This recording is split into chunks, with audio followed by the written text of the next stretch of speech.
6 लाख रुपए, ये प्राइस था बादशाह के मुंबई शो की एक टिकट का। अगर बादशाह पंजाब इंजीनियरिंग कॉलेज से पास आउट होकर रैपर नहीं बनते तो शायद ही उनके पूरे साल का पैकेज होता। पर आज आदित्य प्रतीक सिंह सिसोदिया एक बादशाह ने 500 करोड़ से भी ज्यादा का बिजनेस एम्पायर खड़ा कर दिया है। उनकी शो की टिकटें तो लाखों में बिकती है, बट इंडिया का रिचेस्ट रैपर होने के लिए इतना काफी नहीं है। एक कमाल के रैपर होने के साथ साथ बादशाह एक सुपर स्मार्ट बिजनेसमैन भी है। मुझे कुछ नहीं पता कैसे हो रहा है, मेरे पास पैसा आ रहा है, मैं खुश। एक टाइम पर बादशाह माफिया मुंडीर में हनी सिंह के जूनियर थे।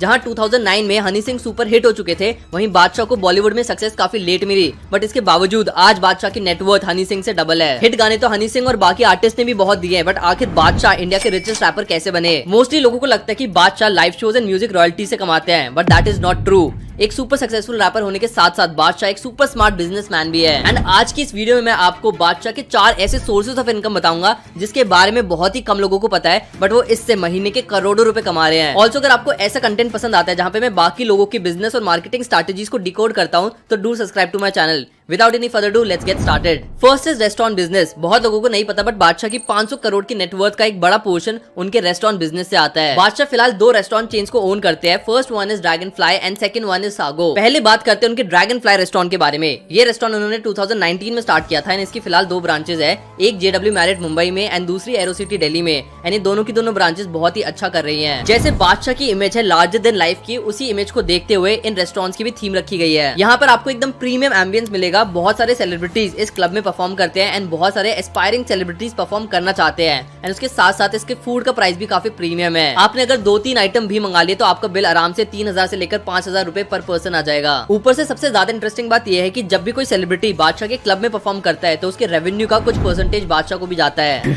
तुम्हारे फेवरेट आर्टिस्ट मुझे पैसा कमा के देते हैं, जो वो ड्रैगन फ्लाई में परफॉर्म कर रहे हैं, पैसा मेरे पास।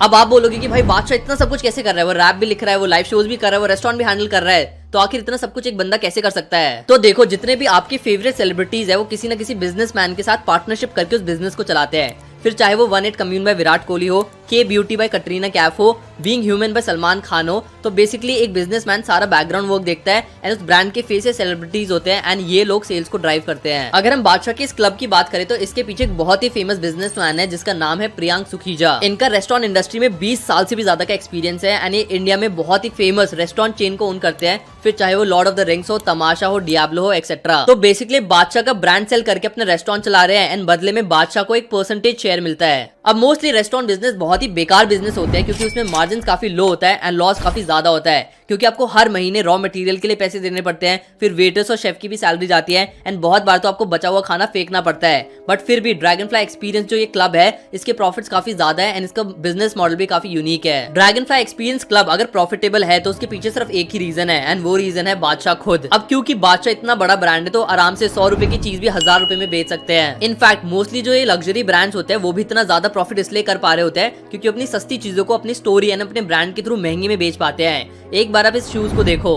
अब इस शूज का ना प्राइस गेस करो। ये शूज 71,000 का है क्योंकि ये गुची ब्रांड का है एंड बस यही पावर है लग्जरी ब्रांड्स की। एंड इसी वजह से जहां मोस्टली रेस्टोरेंट्स लॉस में होते हैं वहीं बादशाह का रेस्टोरेंट प्रॉफिट्स बना रहा है। सिमिलरली बादशाह का एक और रेस्टोरेंट है चंडीगढ़ में जिसका नाम है सागो। ये रेस्टोरेंट भी सेम ही बिजनेस मॉडल पे काम करता है। इसको बादशाह ने बबीता गुप्ता एंड उदय वीर के साथ मिलकर शुरू किया था। अब बात करते हैं उनके सेकंड सोर्स ऑफ इनकम की, जो है उनकी merchandise Bad Fit. Bad Fit basically Badshah का luxury street wear fashion brand है। ये ब्रांड बेसिकली प्रीमियम क्वालिटी की T shirt, sweat shirt and sneaker sell करता है। अगेन प्रीमियम है तो इसका मार्जिन भी काफी ज्यादा है। बादशाह का ब्रांड है तो इसका स्टाइल भी बादशाह से इंस्पायर्ड है, which is loose fitted funky clothes and like most businesses इसको भी बादशाह रन नहीं करते। इसके बैकग्राउंड में एक और कंपनी काम करती है जिसका नाम है मर्च गैराज। क्या डिजाइन रिलीज करना है, कैसे मार्केटिंग करनी है, कैसे इन प्रोडक्ट्स को कस्टमर तक पहुंचाना है, ये सब कुछ डिसाइड करते हैं मर्च गैराज। बादशाह बस इस ब्रांड का फेस है और ये कंपनी सिर्फ बादशाह के साथ काम नहीं करती बट बहुत सारे और क्रिएटर्स के साथ भी मर्च बेचती है, जैसे कि मोस्टली सेन हो गया, युवराज सिंह हो गए, जेडन हो गया, सेजल कुमार हो गए, बहुत सारे और क्रिएटर्स। फिर आता है बादशाह का थर्ड बिजनेस जो कि है उनकी इन्वेस्टमेंट्स। तो देखो, बिजनेस चल भी सकता है और नहीं भी चल सकता, बट एक चीज जो आपको लॉन्ग टर्म में हमेशा रिटर्न्स देगी वो है आपकी इन्वेस्टमेंट्स। बादशाह भी लॉन्ग टर्म वेल्थ क्रिएट करने में बिलीव करते हैं एंड इसकी वजह से उन्होंने काफी सारे स्टार्टअप्स एंड बिजनेसेस में भी इन्वेस्ट किया हुआ है। उनका सबसे बड़ा इन्वेस्टमेंट है कंपनी के अंदर जिसका नाम है मेन स्ट्रीट मार्केट प्लेस। ये बेसिकली स्नीकर्स को रीसेल करती है इंडिया में और इस इन्वेस्टमेंट के पीछे सबसे बड़ा रीजन यही है कि बादशाह खुद एक स्नीकर हेड है। इनफैक्ट उनके पास 1000 से भी ज्यादा स्नीकर्स है। बादशाह को खुद स्नीकर्स में काफी ज्यादा इंटरेस्ट है एंड इसी वजह से उन्होंने मेन स्ट्रीट मार्केट प्लेस जैसी कंपनी में इन्वेस्ट किया हुआ है। आपके 500 स्नीकर्स का कलेक्शन है।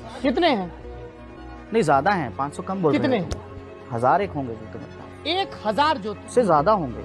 मेरे पास एक महंगा 22 लाख रुपए का एक जूता है मेरे पास। क्या? हाँ।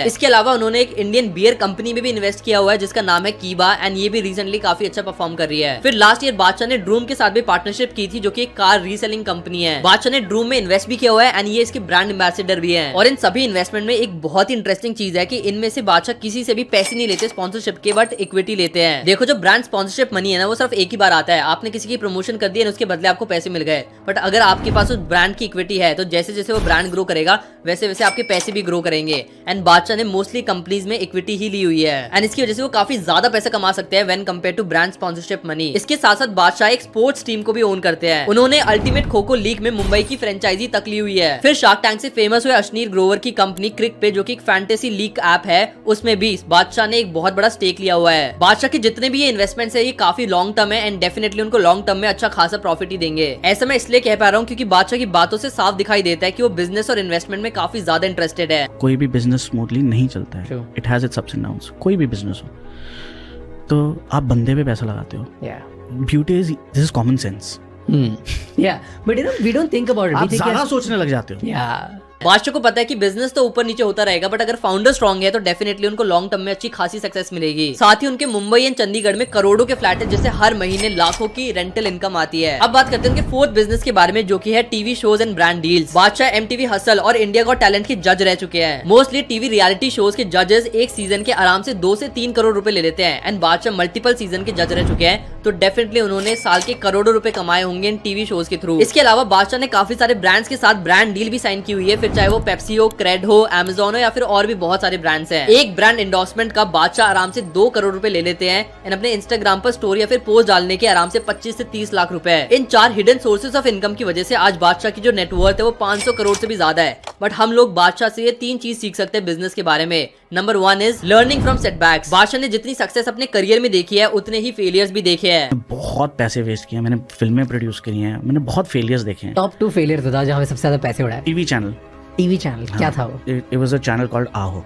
आहो। हाँ, तो स्टूपिड बिकॉज मैंने टीवी म्यूजिक चैनल उस टाइम खोला जब टीवी जा रहा है, टीवी ऑब्सोलीट हो रहा है। ये था उनका म्यूजिक चैनल जो कि बिल्कुल भी नहीं चला। It was a complete failure and इसमें बादशाह ने अपने 9 से 10 करोड़ रुपए गवाए थे। इस बीच उनको कुछ मूवीज भी ऑफर हुई थी जैसे कि खानदानी शफा खाना और सुखी जो कि कंप्लीटली फ्लॉप मूवीज थी बॉक्स ऑफिस पर एंड बादशाह की एक्टिंग को भी सोशल मीडिया पर काफी लोगों ने ट्रोल किया। इसके बाद उन्होंने एक पंजाबी मूवी भी प्रोड्यूस की थी जो कि कंप्लीटली फ्लॉप थी एंड इसमें भी उनके काफी सारे पैसे डूब गए थे। देखो एक आर्टिस्ट के करियर में अप एंड डाउन तो आते रहते हैं बट बादशाह को पता है कि अगर उनको कांस्टेंट सोर्स ऑफ इनकम चाहिए तो उनको बिजनेसेस को अच्छे से समझना पड़ेगा और इसके बाद उन्होंने एग्जैक्टली वही किया एंड इसकी वजह से उनको एक लॉन्ग टर्म में अच्छी खासी सक्सेस भी मिली। अब बात करते हैं सेकंड पॉइंट की जो कि डाइवर्सिफिकेशन ऑफ पोर्टफोलियो। एक बिजनेस में सक्सेसफुल होने के बाद ज्यादातर लोग कहीं और पैसे लगाते ही नहीं है या फिर उसी इंडस्ट्री में पैसे लगाते रहते हैं एंड इसकी वजह से उनका इन्वेस्टमेंट पोर्टफोलियो बिल्कुल भी डाइवर्स नहीं हो पाता और अगर उस एक इंडस्ट्री का डाउनफॉल आता है तो उनके पूरे पोर्टफोलियो की वाट लग जाती है। बट बादशाह काफी ज्यादा स्मार्ट है, उन्होंने डिफरेंट इंडस्ट्रीज में इन्वेस्टमेंट की हुई है। उनकी रेस्टोरेंट चेन भी है, उनकी बियर कंपनी भी है, स्पोर्ट्स टीम भी है और रियल एस्टेट में भी बिजनेसेस है। तो अगर एक इंडस्ट्री डूबी तो डेफिनेटली दूसरी इंडस्ट्री तो चलेगी, अगर उनके रेस्टोरेंट डूबे तो उनका रियल एस्टेट का बिजनेस चल जाएगा या फिर उनकी स्पोर्ट्स टीम चल जाएगी, राइट। तो उन्होंने अपना पोर्टफोलियो काफी डाइवर्स किया हुआ है और क्योंकि उनका पोर्टफोलियो इतना ज्यादा डाइवर्स है इसकी वजह से उनको लास्ट फ्यू इयर्स में डेफिनेटली बहुत अच्छे रिटर्न्स मिले हैं। अब बात करते हैं थर्ड पॉइंट की जो कि मेरे को पर्सनली बहुत ज्यादा पसंद है उनके बारे में एंड वो है उनका लर्निंग एटीट्यूड। रिसेंटली बादशाह निखिल कामत के पॉडकास्ट पर गए थे एंड उनके क्वेश्चन सुनकर भाई मैं शॉक हो गया। इस बंदे को म्यूजिक से ज्यादा बिजनेस में क्यूरियोसिटी है। If I were to ask you to invest, let's say, 2.5-3 crore रुपए blindly on a business, How much? 2.5-3 crore blindly on a business, which will fetch you a profit, a definite profit in the next 3 years. What would it be? बादशाह is always learning something and उनको पता था कि उनको ये opportunity वापस नहीं मिलेगी जब वो निखिल कामत जैसे बड़े बिजनेसमैन के साथ आमने सामने बैठकर पॉडकास्ट कर रहे हैं एंड डेफिनेटली उन्हें इस अपॉर्चुनिटी का काफी ज्यादा फायदा उठाया। जहां मोस्टली सिंगर सिर्फ अपने म्यूजिक पर फोकस करते हैं वहीं बादशाह ने म्यूजिक के साथ साथ अपने बिजनेस पर भी काफी फोकस किया हुआ है क्योंकि उनको पता है उनकी फेम का डाउनफॉल आ सकता है बट पैसों का नहीं। एंड इस वीडियो को मैं इस क्लिप के साथ एंड करना चाहूंगा। कह रहा मैं रैपर हूँ, कह रहा तेरे को पता है कल को मेरी माँ बीमार हो जाती है, कह रहा मैं हॉस्पिटल लेके भागता हूँ, कह रहा मैं वहां जाके ये बोलूंगा मेरा रैप सुन लो और मेरी माँ को ठीक कर दो, कह रहा उसके लिए पैसा लगता है। Okay guys, so that's it for the video. अगर आपको वीडियो अच्छी लगी तो लाइक करना मत भूलना। अगर आपको ऐसे कंटेंट पसंद आता है जिसमें मैं बाकी लोगों की बिजनेस और मार्केटिंग स्ट्रैटेजीज को डिकोड करता हूं तो definitely subscribe to my channel. I will see you in the next video. Okay, thank you, bye.